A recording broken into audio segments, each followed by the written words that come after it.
আসসালামু আলাইকুম। Welcome to my YouTube channel the Solorite TSR. আশা করছি আপনারা সবাই ভালো আছেন।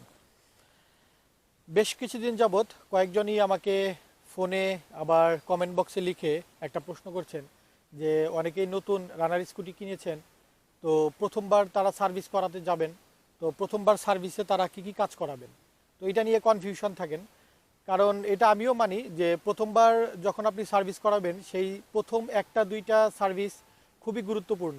অর্থাৎ ব্রেক ইন পিরিয়ডে আপনি যে সার্ভিসগুলো করাবেন সেটা দুটো হতে পারে বা তিনটাও হতে পারে।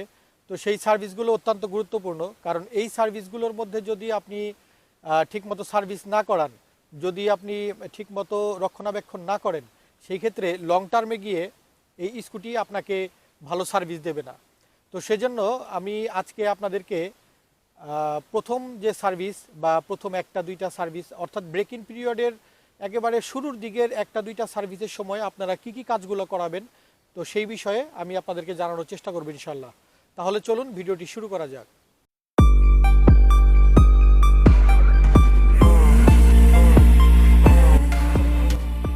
সার্ভিস সেন্টারে নেওয়ার পরে ওরা সাধারণত করে কি যে আপনার ইঞ্জিন অয়েলটা চেঞ্জ করে দেয়, আর হয়তো জাস্ট একটু থ্রটলটা দেখে বা আপনার ফ্লুইডগুলো ঠিক আছে কিনা সেগুলো দেখার পরে আপনাকে ছেড়ে দেয়।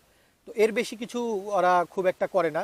তো সেজন্য আপনি অবশ্যই একটা লিস্ট করে যাবেন, যাতে এই কাজগুলো আপনি অবশ্যই ওদের কাছ থেকে করিয়ে নেবেন।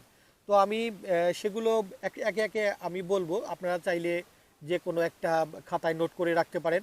যেমন প্রথমেই আপনি যখন যাবেন তখন আপনি অবশ্যই আপনার চাকার যে প্রেশার সেটা অবশ্যই আপনি একবার চেক করাবেন। কারণ কোম্পানি যখন একটা মোটরসাইকেল কারখানা থেকে বের করে বা শোরুম থেকে যখন আপনাকে ডেলিভারি দেয়, তখন কিন্তু ওরা একটা নির্দিষ্ট একটা পিএস দিয়ে দেয়। কিন্তু আপনার যে ওয়েট, সেই ওয়েট অনুযায়ী বা আপনার যে পিলিয়ন যাকে নিয়ে আপনি সবসময় চালান, তো তাদের যে ওয়েট, এই ওয়েট অনুযায়ী আপনার চাকার প্রেশারটা ঠিক আছে কিনা, বা আপনি যে এলাকায় যে রাস্তায় নিয়মিত চালান সেই রাস্তা অনুযায়ী আপনার চাকার প্রেশারটা ঠিক আছে কিনা, সেটা অবশ্যই আপনি তাদেরকে দিয়ে একবার চেক করিয়ে নেবেন। এরপরে আপনি আপনার যদি স্পিডোমিটারের কোনো সমস্যা থাকে, যদিও আমি রানার স্কুটির একটা ফেসবুক গ্রুপে দেখেছি যে অনেকেরই স্পিডোমিটারের মানে ঠিকমতো রিডিং দেয় না, আবার তারটা ছোটানো থাকে। তো এগুলো একটু দেখে দিতে বলবেন যে আপনার স্পিডোমিটার, অয়েল মিটার এগুলো সব ঠিক আছে কিনা। এরপরে যেটা করাবেন সেটা হচ্ছে যে আপনার রানার স্কুটিতে যে স্পার্ক প্লাগ যেটা কোম্পানি দিয়ে দিয়েছে সেটা যথেষ্ট ভালো আমি মনে করি। তো সেই স্পার্ক প্লাগটা ঠিক আছে কিনা বা সেটাতে কোনো কার্বন জমেছে কিনা সেটা একবার চেক করাবেন। আর অবশ্যই আপনি আপনার ইঞ্জিনের যে আইডিয়াল আরপিএম আছে সেই আইডিয়াল আরপিএমটা আপনি চেক করাবেন। আর আইডিয়াল আরপিএম চেক করার জন্য আপনারা কিভাবে আইডিয়াল আরপিএম নিজেরাই আপনারা চেক করতে পারবেন বাড়িতে বসে, সেটার একটা টিউটোরিয়াল ভিডিও আমি অলরেডি দিয়ে দিয়েছি, আপনারা চাইলে সেখান থেকে দেখে নিতে পারেন। আমি তার লিংক ডিসক্রিপশন বক্সে আপনাদেরকে দিয়ে দিব। কারণ আইডিয়াল আরপিএমের উপরে কিন্তু আপনার রানার স্কুটি কতটুকু মাইলেজ দেবে বা মাইলেজের উপরে কিন্তু এর ভালো একটা ইম্প্যাক্ট আছে। আপনি যদি মনে করেন যে না শুধুমাত্র চালানোর উপরেই বা কার্বুরেটর টিউনিংয়ের উপরেই আপনার মাইলেজ নির্ভর করে, তা না, আসলে আরপিএমের উপরেও কিন্তু টিউনিংটা অনেক বেশি নির্ভর করে। তো আরপিএম টিউনিংটা যদি ঠিক মতো না হয়, যদি আইডিয়াল আরপিএম না থাকে, সেই ক্ষেত্রে কিন্তু আপনার অয়েল কনজাম্পশনটা বেশি হবে।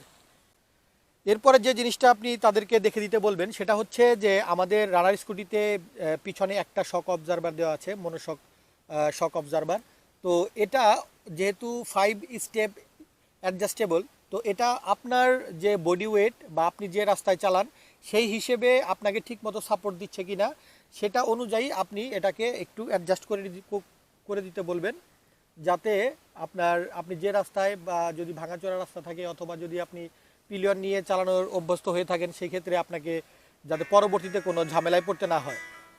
আর অবশ্যই এরপরে যেটা করবেন সেটা হচ্ছে যে আপনার ইঞ্জিন অয়েলটা অবশ্যই চেঞ্জ করবেন। আমরা অনেকেই আছি ইঞ্জিন অয়েল পরিবর্তনের ব্যাপারে একটু অবহেলা করি। তো ইঞ্জিন অয়েলের ব্যাপারটা খুব কেয়ারফুল থাকবেন। প্রথম 2000 কিলোমিটার অর্থাৎ ব্রেক ইন পিরিয়ডের মধ্যে আপনাকে কমপক্ষে 3 বার আপনাকে ইঞ্জিন অয়েল চেঞ্জ করতে হবে, সেটা অবশ্যই আপনি একটু মাথায় রাখবেন। যাতে ওরাও যদি এটা ওভারসেট করে যায়, আপনি অবশ্যই তাদেরকে বলে দিবেন যে আপনার এত কিলোমিটার চালানো হয়েছে, ওরা যাতে ইঞ্জিন অয়েলটা আপনাকে চেঞ্জ করে দেয়। আরেকটা বিষয় অবশ্যই খেয়াল রাখবেন, সেটা হচ্ছে যে আমাদের যে ব্যাটারির যে মিটারটা আছে, ব্যাটারি ইন্ডিকেটর, এখানে কতটুকু ভোল্টেজ আপনাকে দিচ্ছে বা ব্যাটারির ভোল্টেজটা ঠিকমতো চার্জ হচ্ছে কিনা ব্যাটারিটা, সেটা কিন্তু এখানে ইন্ডিকেট করবে। তো এই ভোল্টেজটা ঠিকমতো শো করতেছে কিনা এটা অবশ্যই দেখে নেবেন। আর অবশ্যই আপনার ব্যাটারিটা যদি সেক্ষেত্রে ঠিকমতো যদি আপনার ইন্ডিকেট না করে থাকে তাহলে যাতে ঠিকমতো রিডিং দেয়, সেজন্য তাদেরকে বলবেন যে তারা যেন একবার ভোল্ট মিটার দিয়ে আপনার ব্যাটারির ভোল্টেজটা চেক করে এবং এখানে সেই অনুযায়ী যাতে আপনার এই মিটারে যাতে অনুরূপভাবে সঠিক রিডিংটা দেয় সেটার ব্যাপারেও আপনি অবশ্যই তাদেরকে বলে রাখবেন। এরপরে সর্বশেষ যেটা, সেটা হচ্ছে যদিও এটা সার্ভিসের মধ্যে পড়ে না, বাট এটা আপনার জন্য খুবই উপকারী। সেটা হচ্ছে যে আপনি প্রতিবার যখন আপনি 500 কিলোমিটার অথবা 1000 কিলোমিটার পরে যখন আপনি প্রথম বা দ্বিতীয় সার্ভিসটা করাবেন, প্রতিবার অবশ্যই আপনি আপনার ওয়ারেন্টি কার্ডের মধ্যে কত কিলোমিটারে গিয়ে আপনি ফুল সার্ভিস করিয়েছেন, কি কি সার্ভিস করিয়েছেন এবং আপনার সার্ভিসটা কোন টেকনিশিয়ান করেছে এবং কোন ডেটে, এই সব কিছু যেন ঠিকঠাক মতো আপনার ওয়ারেন্টি বুকে তারা উঠিয়ে দেয়।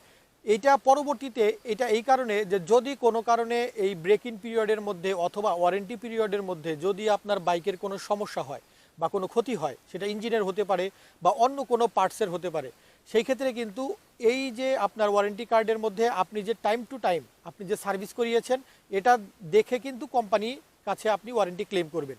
এখন দেখা যাবে যে আপনি যদি টাইম মতো সার্ভিস তো ঠিকই করিয়েছেন কিন্তু আপনি ওয়ারেন্টি কার্ডের মধ্যে উঠান নাই, তো সেই ক্ষেত্রে কিন্তু যখন আপনি কোনো একটাই আপনার সমস্যা হলো স্কুটারের, আপনি কোম্পানির কাছে আপনি আপনার ওয়ারেন্টি ক্লেম করতে গেলেন, তখন কিন্তু কোম্পানি আপনার এই ওয়ারেন্টি বুক দেখবে যে আপনি টাইম মতো সার্ভিসটা করিয়েছেন কিনা। যদি দেখা যায় যে আপনি করিয়েছেন বাট আপনার ওয়ারেন্টি বুকে কোনো লিখিত কোনো প্রমাণ নেই, সেই ক্ষেত্রে কিন্তু তারা আপনার সাথে দেখা যাবে মানে আপনার ওয়ারেন্টি ক্লেমের ক্ষেত্রে আপনার অসুবিধায় আপনাকে পড়তে হবে।